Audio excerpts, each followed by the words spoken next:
আসসালামু আলাইকুম। আমি মোহাম্মদ রেজাল ফলাদার আপনাদের সাথে আছি। সুপ্রদর্শক, রাজনৈতিক বিশ্লেষণে আপনাদের স্বাগত।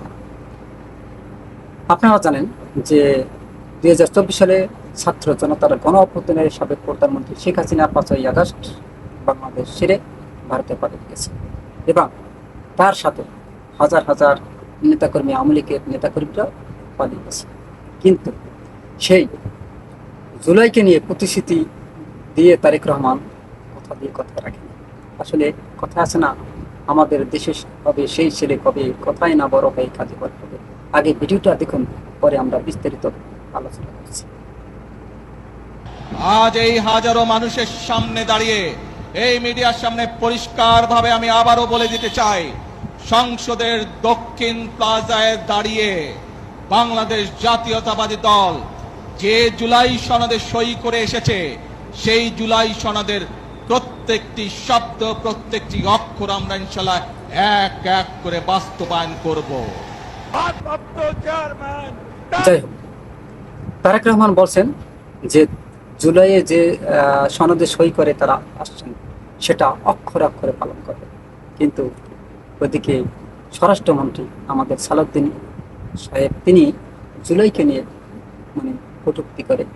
এমনকি বাংলাদেশে এখন অনেক লোক আছে, তারাও এই জুলাইকে নিয়ে কটূক্তি করে।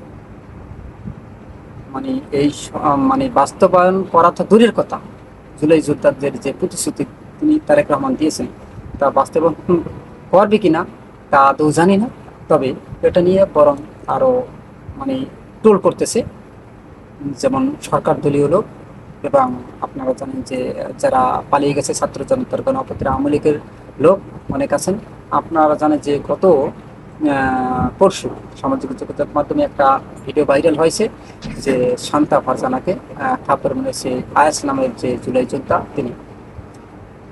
দেখেন, জুলাই যদি না হতো, অর্থাৎ জুলাই যোদ্ধারা যদি না থাকতো এবং তারা যদি মাঠে নামতো, তাহলে কিন্তু বাংলাদেশে আসলে সেই ফেসিবাদ দূর হতো কিনা সেটা কিন্তু একটা সন্দেহ ছিল। কারণ আপনারা জানেন যে প্রায় বিগত 17 বছর ধরে এই যে বিভিন্ন দল ভয়ে, আওয়ামী লীগের ভয়ে কেউ রাস্তায় নামতে পারেনি আপনার বিক্ষোভ বা মিছিল করার জন্য। আমরা দেখেছি অনেকে যে তারা হয়তোবা হাফ মিনিট বা 1 মিনিটের একটা বিক্ষোভ মিছিল করে সেটা ভিডিও ধারণ করে তারপর তারা দৌড়ে পালিয়ে যেত পুলিশের ভয়। কিন্তু সেম ঘটনা করতেছে এখন বর্তমানে আওয়ামী লীগে। কিন্তু ওই রকমের একটা 2-4 জন, দেখুন ভিডিওটি, 2-4 জন এসে তারপর চলে যায়, এর বেশি আর লোক পায় না। দেখেন,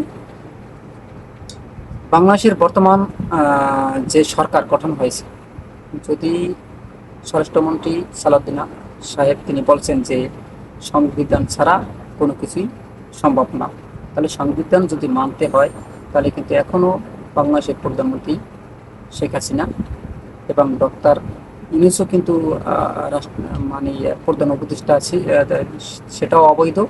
এবং বর্তমানে যে তারেক রহমান প্রধানমন্ত্রী সেটা কিন্তু অবৈধ হয়। কীভাবে দেখেন, সরকার এখন বর্তমানে পূর্ণ কায়দায় যদি সংবিধান মানে, তাহলে সংবিধান সংস্কার না করে তাহলে কিন্তু এখনও বর্তমানে প্রধানমন্ত্রী শেখ হাসিনা। এটা আসলে তাদের যে মানে তারা চাচ্ছে যে বেছে বেছে মানে যেটা যাদের মানে তাদের সুবিধা সেটা শুধু এই সংশোধন করবে এবং বাকিটা থেকে যাবে। দেখেন, এই 72-এর সংবিধান নিয়ে আপনার সাবেক প্রধানমন্ত্রী বেগম খালেদা জিয়া তিনি বলেছিলেন যে আমরা এই সংবিধান সরিয়ে ফেলতে যোগ্য যদি আমরা ক্ষমতা আসতে পারি। কিন্তু এখন তার দল ক্ষমতায় এবং এই জুলাই যোদ্ধারা যেভাবে আসলে দেশকে একটা পূর্ণ স্বাধীনতা দিয়েছে, পূর্ণ স্বাধীনতা বলতে এতদিন স্বাধীনতা ছিল না, ছিল কিন্তু ভারতের মানে আন্ডারে ছিল বাংলাদেশ। বলেন যে ভারতের আন্ডারে কীভাবে বাংলাদেশ ছিল। দেখেন, ভারত যেভাবে বাংলাদেশকে ব্যবহার করত, আসলে বিশ্বের কোনো মানে প্রতিবেশী দেশ এরকমের আসলে অন্য কোনো দেশের উপর ছুরি ঘুরোতে পারে কিনা সেটা সন্দেহ।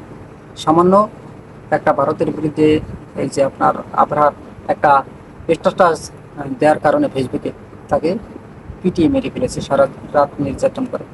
এভাবে অনেক লোককে শেখ হাসিনা টার্মে আপনারা জানেন যে প্রথম যে ফেসিবাদের যে ঘটনা ঘটায় সেটা হয়েছে ওই যে পিলখানা হত্যাকাণ্ড দিয়ে শুরু।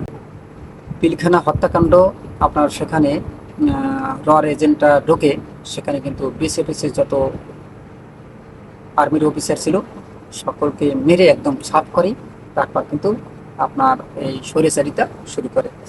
যাই হোক, সেই পিলখানার হত্যাকাণ্ড এখনও আসলে বিচার সমাপ্তি হয়নি, এখনও ওটা বিচার চলে। এবং সেখান থেকে শুরু করে আজ পর্যন্ত মানে এই এখন পর্যন্ত কিন্তু কোনো শুরু হওয়া হয়নি। এই প্রসঙ্গটা হলো বর্তমান যে প্রধানমন্ত্রী তারেক রহমান, তিনি কিন্তু প্রতিশ্রুতি দিয়েছিলেন যে জুলাই যে সনদে তিনি স্বাক্ষর করেছেন সেগুলো কিন্তু অক্ষরে অক্ষরে পালন করবেন, কিন্তু এখন ক্ষমতায় এসে আসলে সেগুলো পালিত হচ্ছে না। তবে বিরোধী দল 11 দলীয় জোট আপনার জন্য তারা খুবই চেষ্টা চালিয়েছে যাচ্ছে যে গণভোট এবং এই জুলাই যোদ্ধাদের যে প্রতিশ্রুতি দেওয়া হয়েছিল, যে সনদে স্বাক্ষর করা হয়েছিল, সেগুলো যেন বর্তমান সরকার অক্ষরে অক্ষরে পালন করে। যদি তারা এইগুলো অক্ষরে অক্ষরে পালন না করে তাহলে তারা আপনার বিক্ষোভে নামবে বা তারা হরতাল রাখবে। যাই হোক, এগুলো নিয়ে কিন্তু বেশিরভাগ কথা বলে আপনার নাসিরুদ্দিন পাটোয়ারি, এবং আপনারা জানেন যে হবিগঞ্জ তার উপর হামলা চালায় বিএনপির কিছু নেতাকর্মীরা, আমরা জানতে পেরেছি। এবং তিনি এখন বর্তমানে চোখে ব্যথা পেয়েছেন, এগুলো নিয়েই আপনার মিডিয়ার সামনে এসে তিনি কথা বলছেন। দেখেন, আসলে আমরা কি বলবো, আমাদের ভাষা হারিয়ে ফেলছি। যারাই ক্ষমতায় আসে তারাই আসলে সব কিছু মানে পিছনে ওয়াদাগুলো সব কিছু ভুলে যায়। আমরা বিএনপি ক্ষমতায় আসার আগে তারা 31 দফা যে এগুলো দিয়েছে, এগুলো নাকি জুলাই সনদে যেগুলো ছিল এগুলো নাকি একই ক্যাটাগরি ছিল। এখন বর্তমানে ক্ষমতায় এসে ওই 31 দফাগুলো বলে গেছে। আসলে রাজনীতিবিদদের যে কথা, মুখের কথা এবং বাস্তবতার সাথে কোনো মিল নেই। আমরা আজ পর্যন্ত দেখিনি যে কথা দিয়ে তারা কথা রেখেছে। আজ পর্যন্ত কোনো নেত্রী, কোনো লিডার আসলে তাদের কথা দিয়ে কথা রাখে না। তারা শুধু আসলে মুখে বড় বড় কথা বলে, এবং নির্বাচন হয়ে গেলে যদি নির্বাচিত হয় বা বিজয় লাভ করে, তারপর সমস্ত কথাগুলো ভুলে যায়, আর পিছনের কথাগুলো মনে থাকে না। এই যে জুলাই যোদ্ধাদের নিয়ে যে কথাগুলো তারেক রহমান বলেছেন, তার অক্ষর অক্ষরে কিন্তু পালন করার কথা ছিল, এখন মানে সেগুলো রাখছে না। এর অর্থ হয়েছে কথা দিয়ে কথা রাখলো। কেন? সুপ্রিয় দর্শক, আপনারা কি মনে করেন আসলে এই জুলাই যোদ্ধাদের নিয়ে যে প্রতিশ্রুতি, এগুলো বর্তমান সরকারের মানে অক্ষরে অক্ষরে পালন করা উচিত কি না? অবশ্যই আপনাদের মতামত কমেন্টে জানান। ভিডিওটি ভালো লাগলে RS বাংলা নিউজ 24-কে সাবস্ক্রাইব করুন, লাইক ও শেয়ার দিয়ে সবাইকে দেখার সুযোগ করে দিন। আজ এ পর্যন্তই।